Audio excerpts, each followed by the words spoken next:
concert bass drum. A concert bass drum is typically very large, and this actually is a smaller version of a concert bass drum. They get quite big.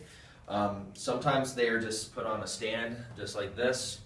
Sometimes they are attached with either rope or rubber to a circular frame where it suspends. So you might call that a suspended bass drum because it's being suspended, it's not sitting on a stand. The reason why they would do that is that gives the bass drum more resonance. And by resonance, I mean it will ring more, it'll have a fuller sound.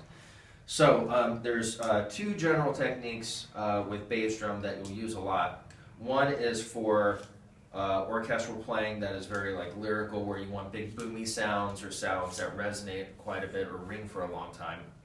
This is an example of a bass drum mount that you might use. So for that ringing sound, you would not really muffle it at all, you would just hit it. That hurt.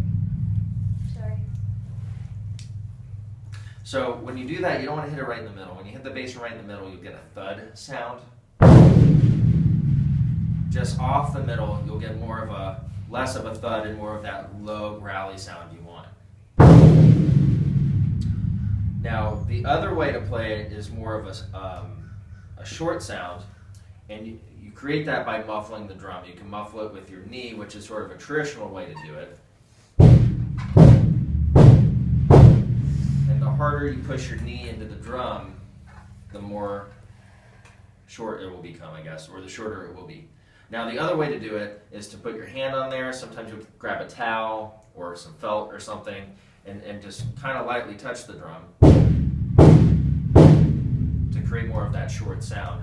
You would use that more for like marches and things like that.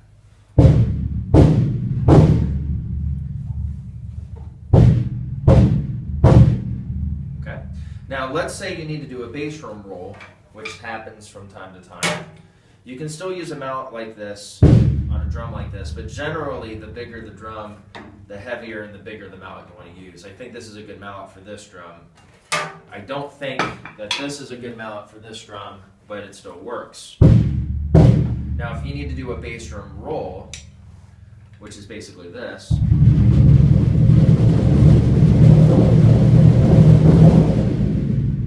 the important thing to remember is you're not going to play in the middle.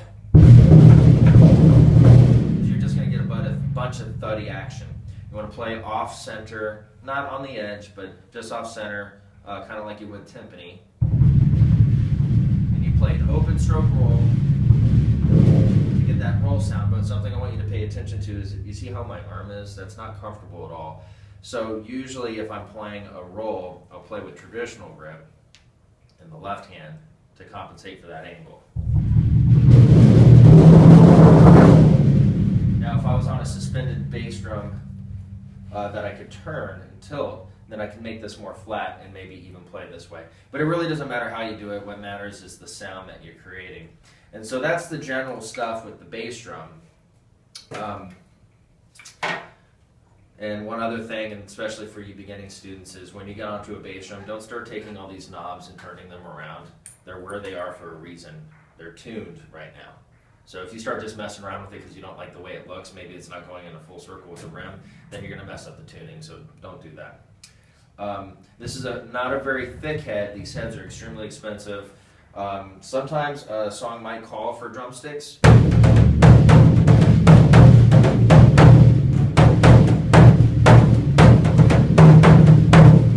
For a certain sound, but in general you will not use drumsticks. And if you do use drumsticks, you're definitely not going to use the thin side.